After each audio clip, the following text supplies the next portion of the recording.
pequeño tema, reflexión, que se titula Si continúan en la fe. Y vamos a leer un pasaje bíblico para la compatibilidad del tema con la palabra de Dios, que dice así, Colosenses 1:23, si en verdad permanecéis fundados y firmes en la fe, y sin moveros de la esperanza del evangelio que habéis oído, el cual se predica en toda la creación que está debajo del cielo, del cual yo, Pablo, fui hecho ministro. Si continúan en la fe. ¿A qué se refiere Pablo cuando habla de permanecer fundados y firmes en la fe? También podemos ver dos pasajes bíblicos en Colosenses 2:5 que dice así, porque aunque estoy ausente en cuerpo, no obstante en espíritu estoy con vosotros, gozándome mirando vuestro buen orden y la firmeza de vuestra fe en Cristo. Efesios 3:17, para que habite Cristo por la fe en vosotros, en vuestros corazones, a fin de que, arraigados y cimentados en amor,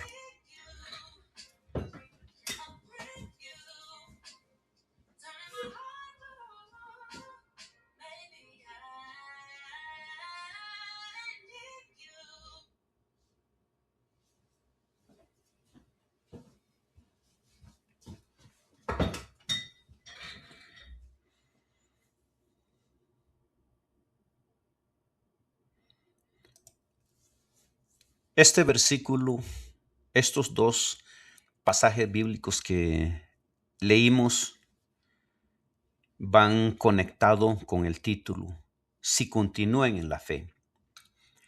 ¿Y qué quiere decir eso si continuamos en la fe antes de empezar? No es nada fácil estar en el camino cristiano. Cuando digo cristiano me refiero a todas las religiones, seas protestante, seas evangélico, si te consideras evangélico, protestante, o te consideras que eres católico, o te consideras judío, o te consideras cualquier religión cristiana que se refiere a Cristo. E incluso podemos agregar creencias que no son cristianas. Si eres budista, si eres musulmán, por decirlo así, vamos a hablar del budismo. Si eres budismo, tú tienes que tener cierta firmeza en tu creencia en Buda. Y eres requerido a estar firme en la creencia budista o en la creencia musulmán. ¿Qué pasa si tú dejas de creer o dejas de practicar budismo, musulmán, católico, protestante, evangélico o cualquier otra religión? ¿Qué pasa? ¿Verdad que sí suceden en muchos casos, no? O eres un político y dejas de hacer política. ¿Qué pasa cuando dejas algo en la cual crees o en algo que crees y dejas de hacerlo? Definitivamente estás descontinuando algo que estabas practicando. ¿Qué pasa? Cuando descontinúas algo, ¿qué pasa? Pierdes el hilo, pierdes la conexión, pierdes el conocimiento de la actualización de cosas que están sucediendo. Entonces, exactamente esto es lo que se refiere el título, si continúan en la fe. ¿Qué pasa si no continuamos? ¿Qué pasa si un católico no quiere continuar o un protestante o algo? Como dije, hay una descontinuación de la información, una descontinuación de la fe, hay una descontinuación de información, una desinformación en todos los aspectos. Y especialmente una descontinuación, si eres cristiano, hay una descontinuación con el Hijo de Dios, con el Padre, en tu comunicación con ellos. Entonces, la continuación en la fe significa estar firme. En griego existen 4 tipos de enunciados condicionales, cada uno con matices diferentes.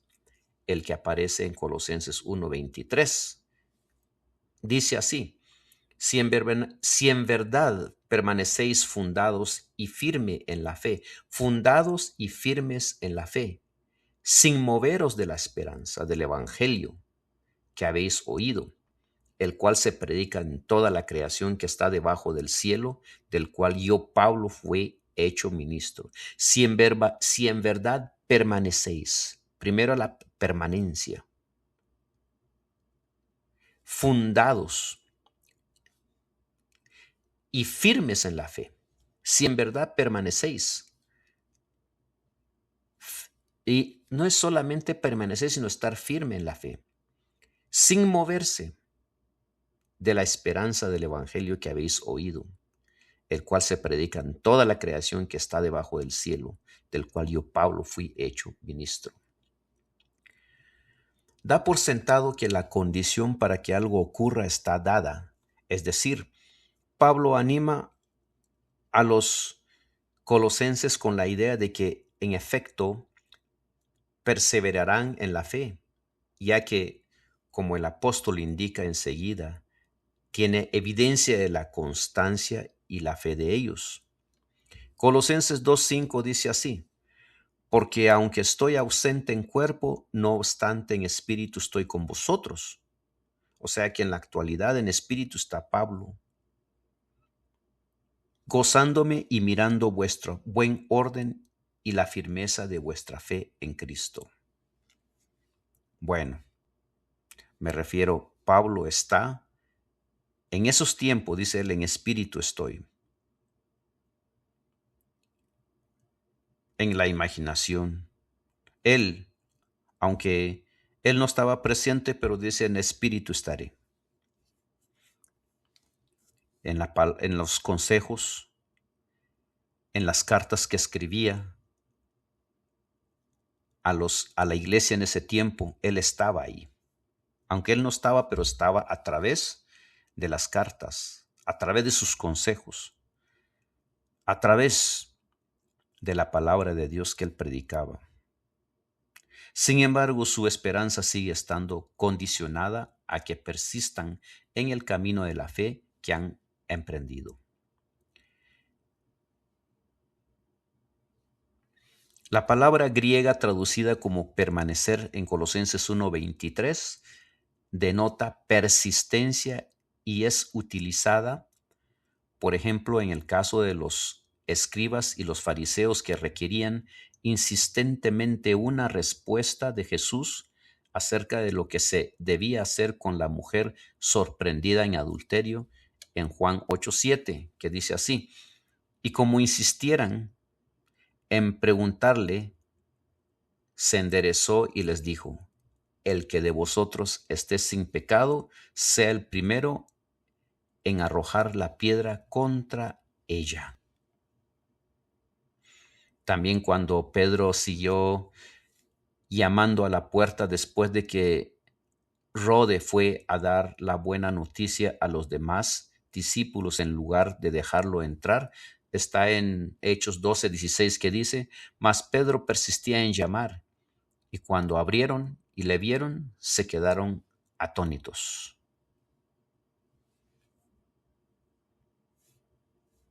A su vez, Pablo utiliza este mismo término cuando anima a Timoteo en permanecer fiel a las instrucciones doctrinales y práctica que le dio.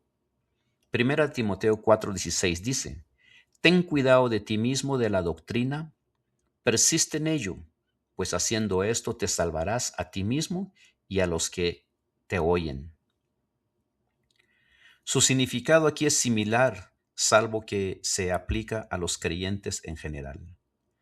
Como veremos en la próxima lección, sería el cuarto. Pablo temía que los colosenses aceptarán falsas formas humanas de salvación en lugar de aferrarse a la esperanza. Por eso es muy importante que si nosotros profesamos una religión, usted es testigo de Jehová, usted es pentecostés, usted es católico, usted es carismático, usted pertenece a la organización pentecostal, en donde están todo incluido todas las iglesias pentecostales, usted tiene que tratar de examinar la doctrina donde está, si está en el lugar correcto o no, porque hay muchas iglesias. Hay más de 3,000 iglesias, hay más de 10,000, 20,000, muchas sectas. ¿Y cómo hace usted para saber si está en la iglesia correcta? Pues si no hay alguien ahí que tiene la verdad, si no hay alguien ahí que posee la verdad, usted va a tener que ponerse de rodillas si en verdad usted ama a Dios, si en verdad ama al Señor Jesús, ponerse de rodilla, ayunar si es posible, para pedirle al Señor que la dirija a la religión correcta que usted necesita estar, sin desvanecer su fe. Por eso el título es Si continúan en la fe. Y prácticamente eso es lo que aquí estamos tratando de informar un poco, de desactivar un poco el conocimiento de la palabra de Dios, de ampliar un poco, hablar un poco. Yo no digo mucho, porque el conocimiento de la palabra de Dios es una profundidad que no tiene fin y nunca tendremos una respuesta exacta, porque habrá más y más y más y más y más. Entre más se profundiza, más respuesta encuentra. La palabra fundados se refiere a establecer una base sólida. Tenemos que fundarnos. Y no es suficiente decir, oh, yo soy evangélico y de aquí no me muevo, o soy protestante y de aquí me voy a morir, o soy católico y aquí me voy a morir. No nos conformemos. Llevemos la doctrina de nuestra iglesia y comparemos con la palabra de Dios para ver, y luego la oración para ver si estamos en lo correcto o no. Mateo 7:25 dice, descendió lluvia y vinieron ríos y soplaron vientos y golpearon contra aquella casa y no cayó porque estaba fundada sobre la roca. Aquí está un ejemplo de lo que quiere decir fundación. Fundados. Aquí le da una información lo que significa una casa que está construida sobre fundaciones firmes, fundaciones sólidas, fundaciones que se hicieron basado en el tipo de tierra, basado en el tipo de terreno donde construyen. Una casa no se hace fundamento, no se construye nomás por construir, sino se examina qué tipo de tierra para luego hacer una fundación de acuerdo al tipo de tierra. Exactamente a eso nos referimos de nuestra fe. Tiene que tener una fundación firme. Efesios 2:20 dice, edificados sobre el fundamento de los apóstoles y profetas, siendo la principal piedra del ángulo de Jesucristo mismo. Llegamos otra vez a la conclusión. Para encontrar una sana doctrina, tenemos que fundarnos sobre los apóstoles. Pero si el pastor, el anciano, el evangelista, interpreta la Biblia erróneamente, entonces no estamos fundando nuestra doctrina, nuestra casa, nuestro entendimiento, nuestro conocimiento sobre los apóstoles, porque estamos torciendo la manera de interpretación de la palabra de Dios. Entonces estamos haciendo una casa sobre una fundación que no es sólida.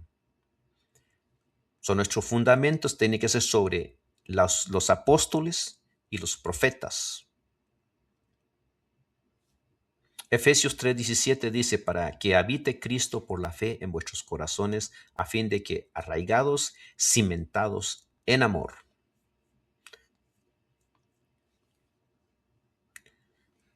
Queridos amigos, vamos a llegar hasta aquí, vamos a leer el último versículo que dice, así que, hermanos míos, amados, estad firmes y constantes, creciendo en la obra del Señor siempre, sabiendo que vuestro trabajo en el Señor no es en vano. Finalmente, no es suficiente tener una fundación de nuestra fe, tener una fundación de una casa firme, una fundación sólida, una formación, la mejor fundación con el mejor material no es suficiente, sino esa casa necesita siempre mantenimiento. Igualmente nuestras creencias, tenemos que darle mantenimiento. No es suficiente decir yo ya soy católico, esta es la verdad, o soy protestante, esta es la verdad, sino tenemos que ir dándole mantenimiento hasta encontrar la verdad. Si continúen en la fe. Ese fue el tema. Continuamos ahora con el siguiente tema que se titula el plan eterno de Dios. ¿Cuál es el plan eterno de Dios?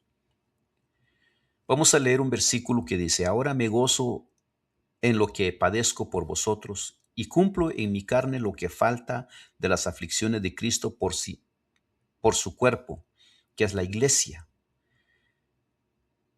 de la cual fui hecho ministro según la administración de Dios que me fue dada para con vosotros, para que anuncie cumplidamente la palabra de Dios. El plan eterno de Dios. ¿Qué dice Pablo acerca de su sufrimiento por causa de Cristo? Ahora me gozo en lo que padezco por vosotros, dice Pablo, y cumplo en mi carne lo que falta de las aflicciones de Cristo por su cuerpo, que es la iglesia, dice Pablo. Pablo fue rechazado, Pablo fue azotado, Pablo fue encarcelado, Pablo sufrió hambre, Pablo perseguido, Pablo confrontado, amenazado, etc. ¿Usted cree que usted y yo podemos estar en este camino, servir al Señor como Pablo? Es una pregunta que usted tiene que hacer. Si yo tuviera tiempo de darles una idea a usted lo que significa una tortura emocional, una tortura verbal, una tortura física, son cosas diferentes. Pablo pasó por todo esto. Si yo le explicara a usted cómo se tortura una persona verbalmente, o si usted tiene una idea, puede darse la idea. ¿Usted cree que usted y yo podemos seguir este camino que Pablo pasó? Pero sin embargo, lo poco que usted hace, lo poco que nosotros hacemos, el plan eterno de Dios, que es el título, ¿no?, del tema, el plan eterno de Dios está con nosotros. Aunque Pablo escribió Colosenses mientras estaba bajo arresto domiciliario en Roma, quizás su mayor sufrimiento se haya debido a no poder trabajar intensamente yendo de un lugar a otro, de una casa a otra como antes. Hechos 2:20 dice, y como nada que fuese útil, he rehuido de anunciaros y enseñaros públicamente por las casas.